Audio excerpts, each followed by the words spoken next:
Welcome to Fox Soul's Black Report, your daily source for Black news, views, and opinions. Today is Wednesday, July 6th, and I'm Mimi Brown. I'm Romeo. I'm Demi Lobo, and on today's report, we do a deep dive into California's first in the nation Reparations Task Force. Meanwhile, New York State has passed its version of the John Lewis Voting Rights Act, the law that will protect black voters from possible voter suppression in the state. Then, a prominent Philadelphia judge's sister is avoiding jail time for her disorderly conduct and the use of the N-word. We'll explain. Plus, social media sensation Tabitha Brown says stop code switching and be yourself, and which white celebrity should or shouldn't get an invite to the cookout. Well, we're going to talk about that. We have all that and so much more. This is our voice and our truth, so let's get it.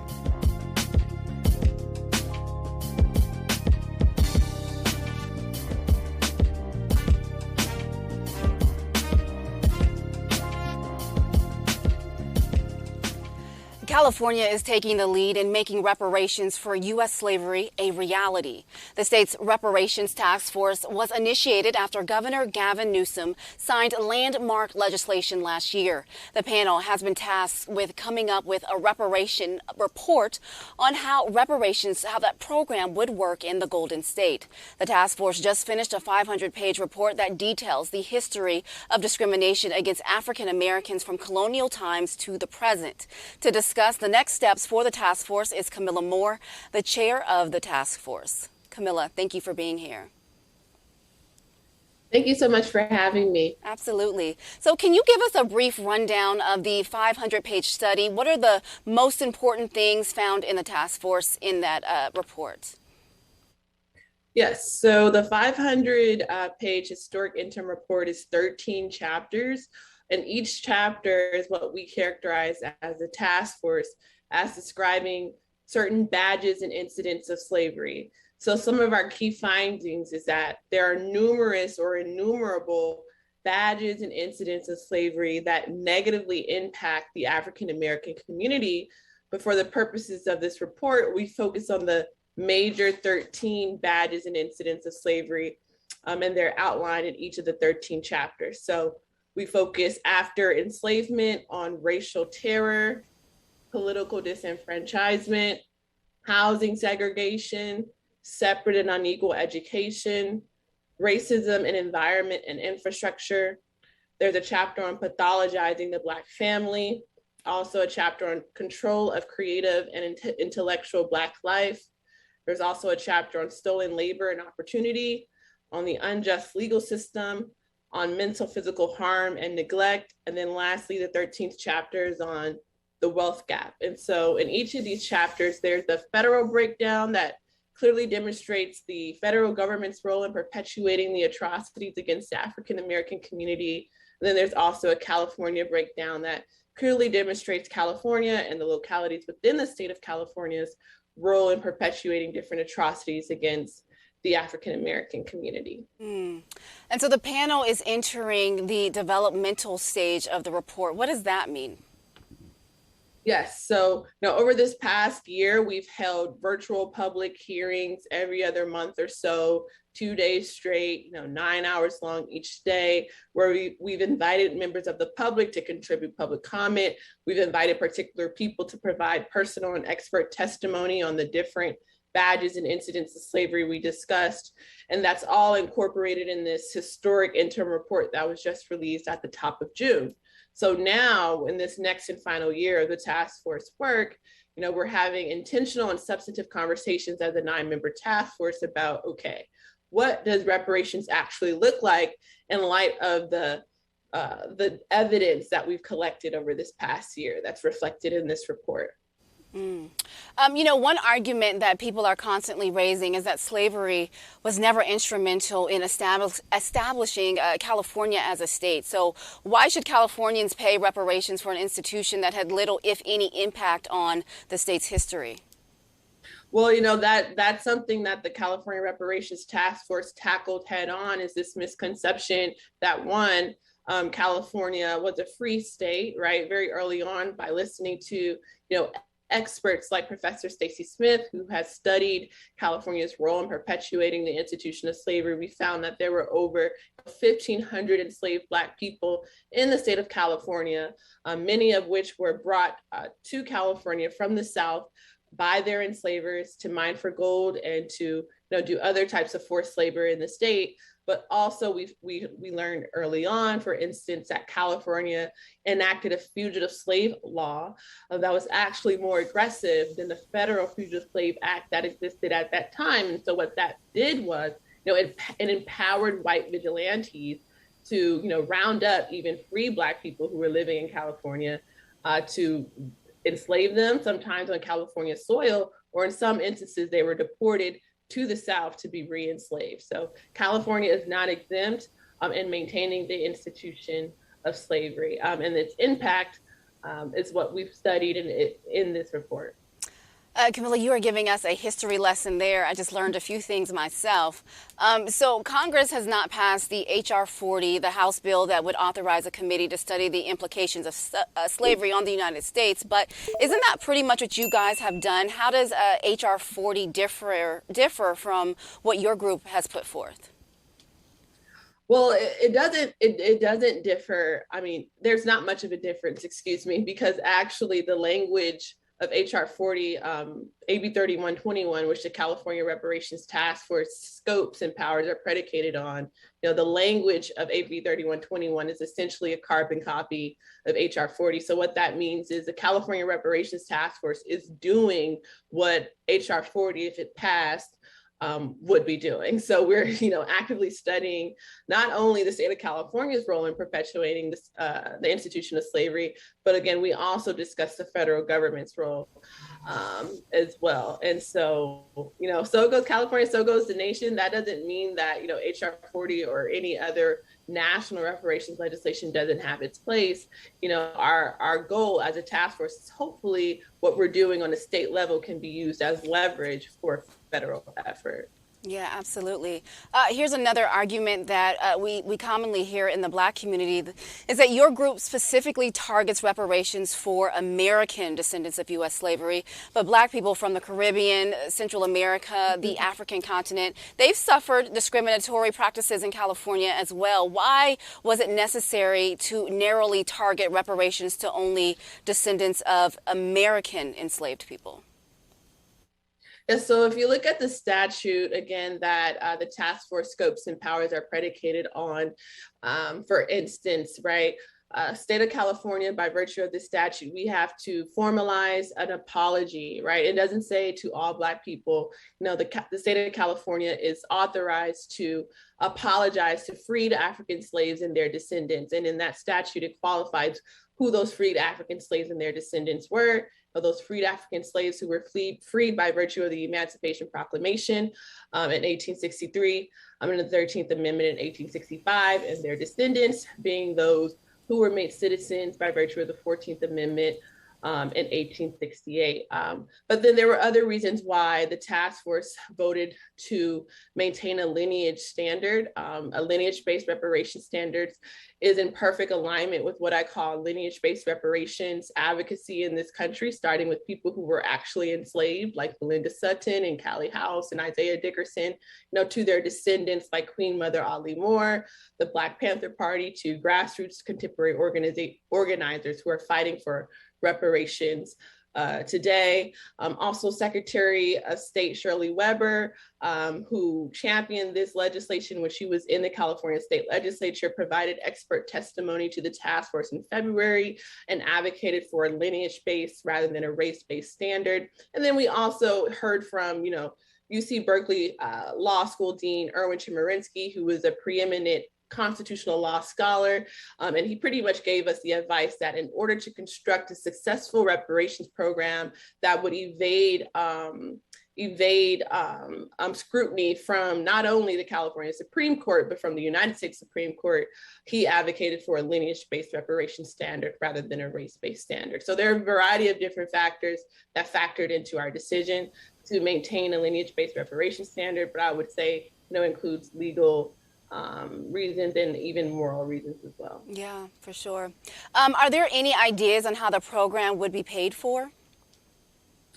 So we, as a legislative advisory body, the California Reparations Task Force doesn't necessarily have to come up with how things will be paid, but we're still going to do that anyway. And so that leads to me saying that we've actually hired 5 people to serve as our economic consultant team, who, you know, are preeminent economists in their fields and are not only working on the mechanics of how is this going to be paid, how should this program be paid, but they're also working on calculating certain forms of compensation for particular state sanctioned atrocities, like, you know, land takings due to eminent domain or white supremacist terror, or houselessness, police terror, mass incarceration. They're working on calculating compensation for those types of harms as well. Mm-hmm.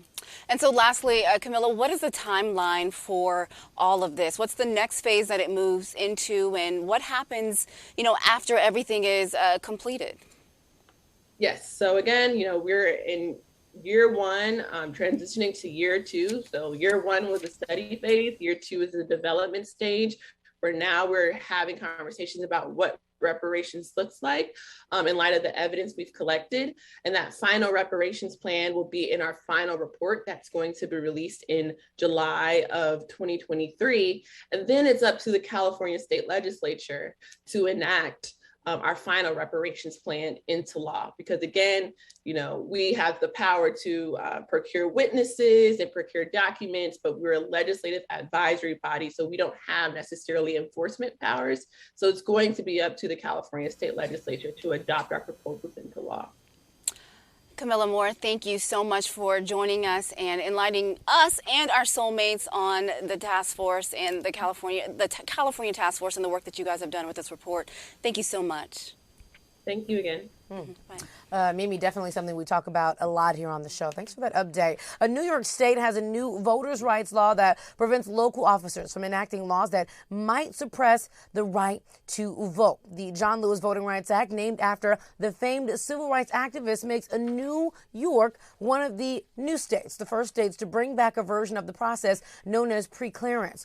Under the Federal Voting Rights Act of 1965, states and counties with a record of suppressing the rights of black voters once had to get Justice Department approval before enacting new voting laws. Now, the Supreme Court got rid of the pre-clearance order back in 2013. The new state law will also expand language assistance for voters who don't get to use English as their first language, and also provide legal tools to fight discriminatory voting provisions. An effort in the U.S. Congress to revive parts of the Voting Rights Act, it did fail, and it didn't make it through the Senate. U.S. lawmakers are urging a popular search engine to stop directing women away from abortions they're seeking. Congressional Democrats want Google to stop showing results from crisis pregnancy centers when searching for abortion clinics or pills. A study last week found 11% of searches for abortion near me or abortion pills sent Google users to centers which steer women away from getting an abortion. The sister of a prominent Philadelphia judge is agreeing to a plea deal after she went into her neighbor's yard and used racial slurs, demanding she stop playing hip-hop. Police were called to the Chestertown, Pennsylvania neighborhood. 65-year-old Teresa Pelleggi was arrested and charged with ethnic intimidation and harassment, as well as trespassing. A disorderly conduct charge was dropped against Pelleggi. Witnesses to the January 2021 incident say Pelleggi confronted her black neighbor about the music. She allegedly spit in the woman's face and called her the N-word. In addition to probation, the woman has been ordered to pay a $600 fine. That is not nearly enough.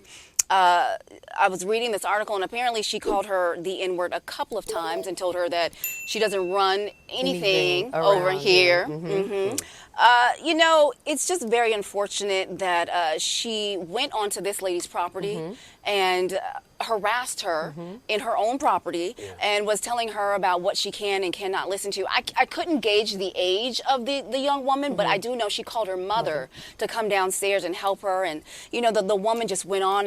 And even in the 911 call, you can hear her saying, a nasty N-word in the background as she's on someone else's property. Absolutely. I thought this story was so insane. You know, and it doesn't even matter the age, right? Because even in our age, I would still call my mom as well, right? The story is the lady was driving into her driveway. The woman comes up behind her, hops out the car in her driveway. She says, "Yo, I need you to get off of my property." And then, like you said, the lady just screaming all this crazy stuff. I still will call my mom as well. And even when the police came, the craziest part, like you said, Mimi, is that there's no respect for the police as this woman. This woman had no respect for the police, still spewing the N-word, which is so crazy. So she was charged with several counts of ethnic intimidation, and then $600 is just like a slap on the wrist. And this is not the first time that we've seen situations like this where white people think that they can go on someone else's property and intimidate you and tell you what you don't own. You don't pay a mortgage, you don't pay a rent. You can't tell me what I can do on my property. And, you know, it really just also makes you wonder why a lot of black people went and got guns during the pandemic too as well to be safe. Because, Romeo, you say all the time, like, you come on my property, I mean... Right. It could be well, this could have ended so many different ways. Think about it. Here's a white woman going into their property. What if it was turned around, right? What if a gun was pulled on a black person who walked on the property acting this way and they got shot? Did they have the right to do that? This reminds me of Jordan Davis, a 17-year-old who was at the gas station in Florida playing music in his car. And remember, he was shot and killed. This thing happens so many times and it can go bad so many different ways. So, you know, I love the fact that they opened the story saying that she's related to a prominent judge. Yeah. Maybe it doesn't fall too far from the tree. So maybe they should do some research on that judge. There is an air of, what's the word I'm looking for? Entitlement with the way she approached someone that she felt comfortable enough to go onto her property and spew these things. The other thing that I found really funny is on her way out, after she called this woman all kinds of N-words and talked really bad about her, she tripped and fell and then threatened to sue her. Like, ma'am, you fell on my property. Exactly. Shouldn't have been there in the first place. You shouldn't have been there in the first place. Leave from multiple times. Exactly. Yeah, So God doesn't like ugly. there you go. You know? Listen. Yeah. All right, Evanston, Illinois is giving out reparations checks to black residents for past discriminatory housing practices. So Evanston is the first city in America to approve reparations for its black citizens. The Chicago suburb has picked 16 residents to get $25,000 checks for descendants of enslaved black people in America.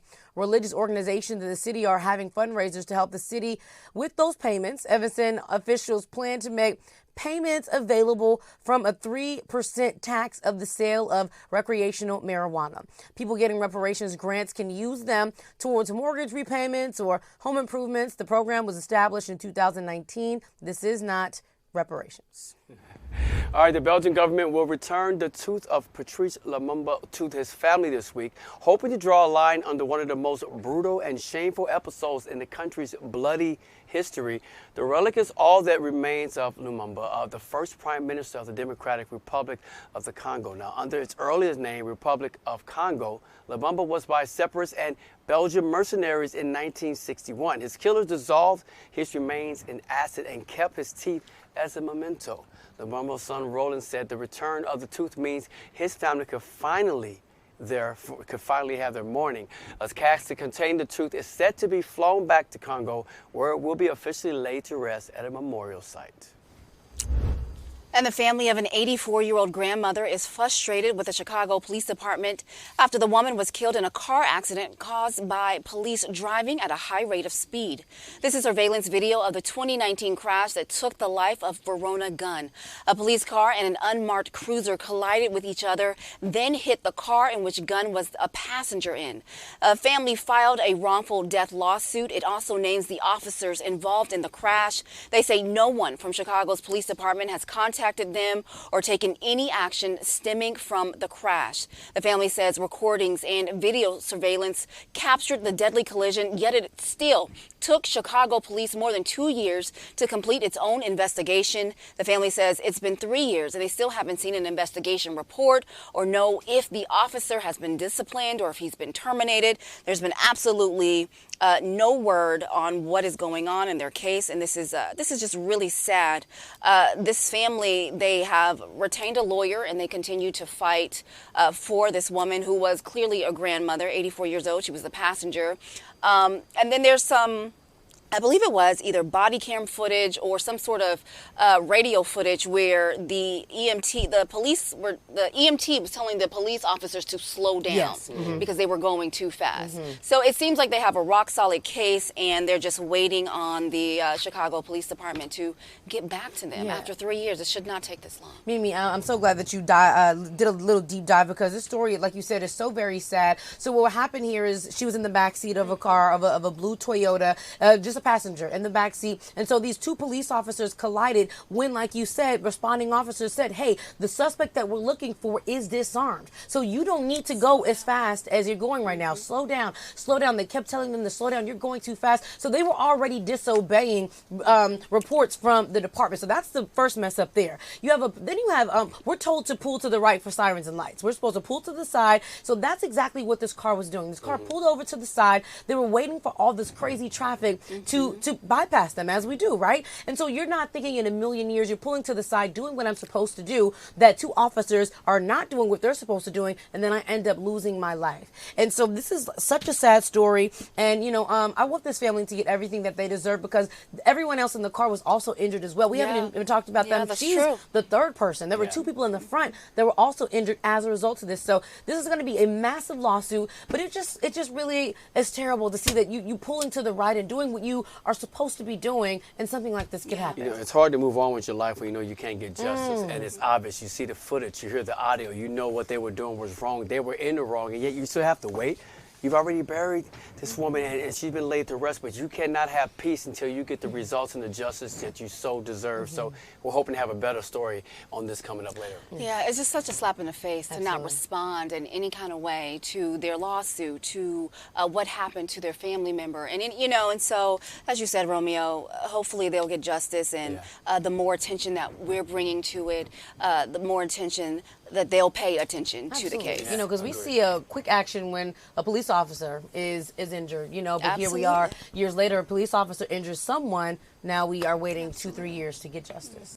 This next story we're really excited about. Colombia has South America's first black vice president. Francia Marquez and her running mate, President-elect Gustavo Petro, won in a runoff election. Now, Petro and Marquez are both leftist politicians, a rarity for the South American nation that has a history of antipathy and leftist politicians. Marquez has worked for years as an environmentalist activist who has fought against gold miner and hydroelectric project in the Afro-Colombian section of the country. London police are looking into the death of a black man who was tased by police just before he jumped off the Chelsea Bridge into the Thames River. Police officers were called to the bridge after receiving a report of a screaming man armed with a screwdriver. Investigators say officers were trying to detain Oladeji Omoshore by using a taser. Cops say the taser did not work. Investigators say the man jumped off the bridge into the river. He was rushed to the hospital where he died 3 weeks later. An independent investigation is underway into how the officers conducted the attempted arrest. And that is the question here. Obviously, we look like we may be dealing with someone that had mental issues, but how do you approach it? You think about he's being tased. That's not the way you do it. You also think about, okay, what about the shooter in Buffalo? How was he being approached when he had a gun in his hand still after he had killed 10 people? He got talked down, but you couldn't talk this man down? And then you think about what happened in Tempe, Arizona, where a man actually jumped into a river avoiding the police, and they refused to help him, but there's footage now of them helping a dog that was in the river. So I say all this to say we have so many issues we're dealing with, not just in our country, but obviously abroad as well. Yeah, for sure. All right.